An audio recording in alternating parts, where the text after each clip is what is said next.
What's up guys? Kumusta po kayo dyan? Chris Ride Motovlog nga po pala. For today's meron tayo ditong Suzuki Avenez 125 Muscular Sporty Scooter. So ayan po mga idol, napaka-brusko, napaka-sporty ng design. Mapapansin nyo mga idol, wow, napakaraming nagtatanong bakit ito yung nakuha nating motor. Sa dami-dami nating nare-review na motor, ito yung nagustuhan natin. Napakaraming factors po bakit ito yung the best 125cc para sa akin. Ang price po nito sa market ay 79,400 pesos. Yan po yung SRP. So ang kulay po nito nasa harapan natin ay metallic matte black.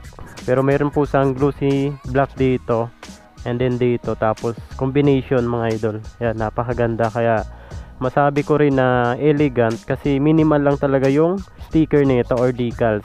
Ayan po, ito lang po talaga yung decals nito mga idol. Sporty na, elegant, and then napaka-brusko pa mga idol. Tatlong kulay po yung available na ito sa market. Isang metallic matte black, at meron po itong pearl blaze orange, and then pearl mirage white. Tatlong kulay lang po yung nilabas ni Suzuki nito mga idol dito sa Pilipinas. Specs naman po nito, ang displacement po nito mga idol ay 124cc to be exact. Engine type naman po nito naka 4 stroke, 1 cylinder, single overhead cam, and then naka 2 valve po ito mga idol.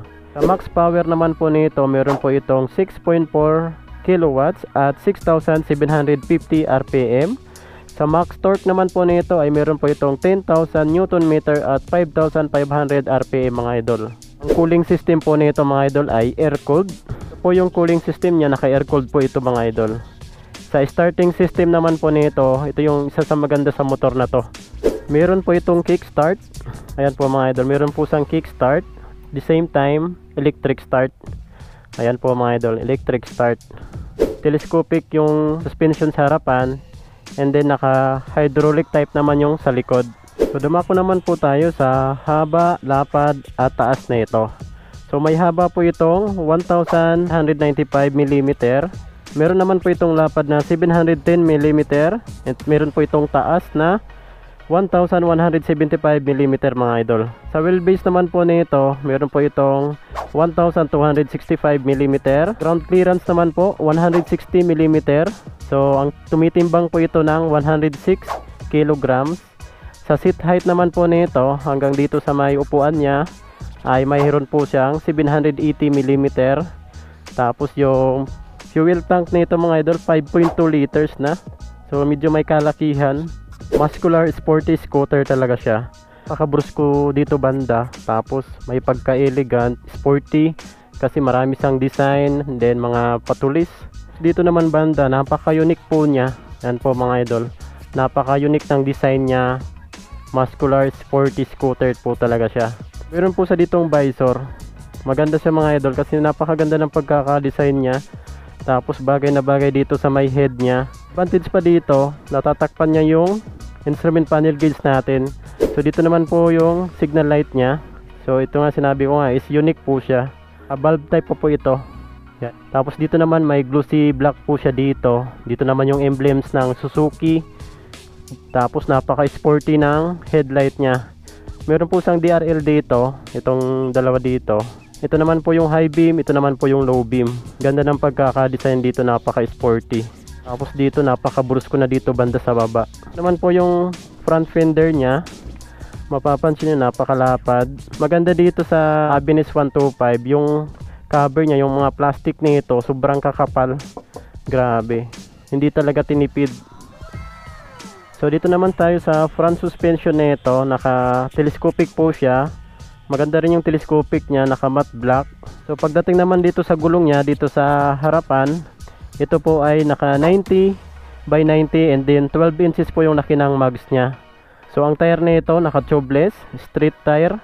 Dito naman po tayo sa braking system niya dito sa harapan, naka hydraulic disc brake, naka single pot piston caliper po siya. Ang brand po nito ay Nissan. Ganito po yung ilaw niya mga idol. Napaka-sporty talaga ng design niya. Naka-LED na po sa mga idol. Tapos meron po siyang guhit dito na LED na rin. So ito po yung low beam at ito naman po yung high beam.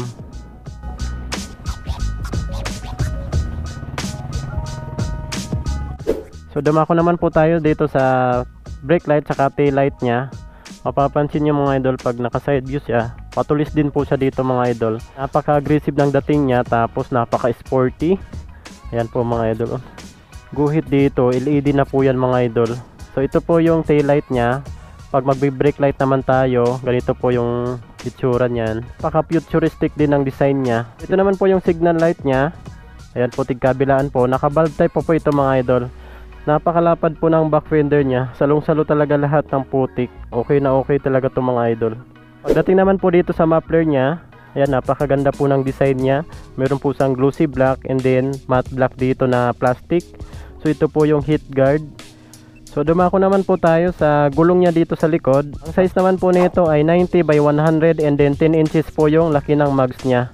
So ito po yung concern ng karamihan, pero pag sinakyan nyo itong motor na to, maganda po talaga yung performance.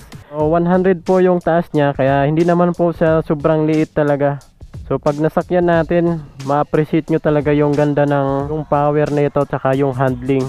Hindi nyo na mapapansin yung size ng gulong.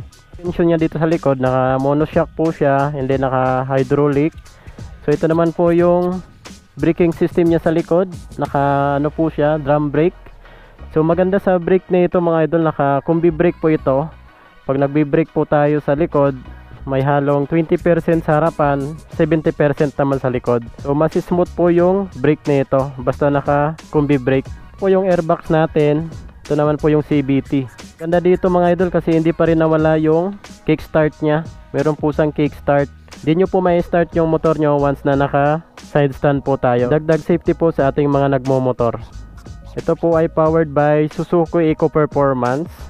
So matipid po ito sa gas. Naglalaro po sa 42 kilometers to 50 km per liters.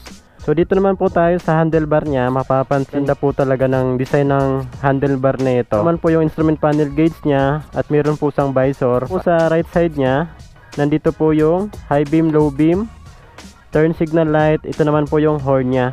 Yung kanan naman po, nandito po yung kill switch at yung electric start natin. On natin. Yun. Wow. Paka detalyado po niyan. Naka digital na po yan. Wala na pong analog dyan mga idol. So sa 125cc naka fully digital na po ito. Ganda po ng pagkaka-design dito. Tapos dito naman po yung logo ng Suzuki. Napakaganda sa motor na to. Meron po siyang charging port dito. Pwede na po kayong mag-charge dito ng cellphone. Ayan, meron po siyang charging port. Ayan. Ayan, umiilaw din po siya mga idol. Tapos dito naman po yung hook. Lagayan natin ang mga eco bag, mga pinamili natin sa palengke. Tapos may cover siya. May cover po siya mga idol. Compartment. Lagayan natin ang basahan, barya. Okay na okay po. Ito, face mask. Yun. So isa pa sa napakaganda sa motor na to, itong legroom niya. Talagang napakalapad. Malalagyan natin kung i-give tayo ng tubig mga idol. Kasyang kasya dito yung galon, yung kulay blue. Swak na swak talaga to, pambahay na motor na to. Tapos panghatid sundo sa ating mga estudyante, malalagay natin dito yung bag. Meron pa sang lagayan dito ng sabitanan. At meron pa po sang hook dito na may lock. Yun o, napakaganda talaga. Napakalaki po ng legroom niya. 125cc, parang ito yata yung pinakamalaking legroom na nakita ko. So napaka-practical basta may legroom kasi mga idol. So dito naman po tayo sa bandang upuan niya. Two-tone na po ito, matte black tapos matte gray. So napakagaspang po ng upuan niya. So maganda dito, hindi dudulas yung puwitan nyo dito. So ito po yung ignition niya. Meron po siyang ditong push shot para mag-lock po yung susian natin. Pihitin lang natin. Yun, bubukas na po yung underseat compartment natin. Napakalaki po ng underseat compartment niya. Large size po ito ng half face. Ayun o, kasyang kasya. May malalagay pa tayo dito sa tigkabilaan o. 21 liters po pala ang size ng underseat compartment nito mga idol. Maganda rin po yung dito, napakalinis tingnan. Buksan naman natin yung gas tank nito. Dito po yung susian niya. Pag pinihit natin, wow, kusa-pusang bumubukas. Tapos pag nilock natin, pupus lang natin. Napaka-practical din ng gas tank niya kasi nasa likod na. So hindi na po tayo bababa, nilikuin na lang natin. Yan po, Suzuki Avensis 125cc. Sa specs at saka features, talagang busog na po kayo. Napakaraming magagandang features and specs nito. So sa mga nagbabalak kumuha nitong motor na to, talagang isa sa marirecommend ko sa inyo na 125cc. Napaka-practical na motor, sporty, muscular, and napaka-elegant din. Yung design niya kasi parang laging nakangiti mga idol, oh. Parang lagi siyang nakangiti. Kaya pag may problema ka, tignan mo lang yung motor mo na Abeness. Talagang mapapasaya ka nito, lalo na pag sinakyan mo mga idol. Talagang ibibigay niya sa iyo yung comfort, tapos yung aggressive ng makina. 125cc pero malakas siya, wala tayong duda doon. So na top speed ko to, hindi ko pa sana full throttle. Nasa 99 km per hour yung natakbo ko nito. So marami pa po kayong aabangan sa akin about dito sa Suzuki Abeness 125. So sa mga hindi pa nakapag-subscribe sa ating channel, please like and subscribe mga idol para lagi po kayong updated sa ating mga review ng ating motor, price update, specs and features. Nandito po yan lahat kay Suzuki Abeness 125. Sulit na sulit po sa halagang 79,400 pesos. Hanggang dito lang po muna ating video ngayon. Chris Ride Motovlog. Ride safe po tayo palagi and God bless you all. Thank you.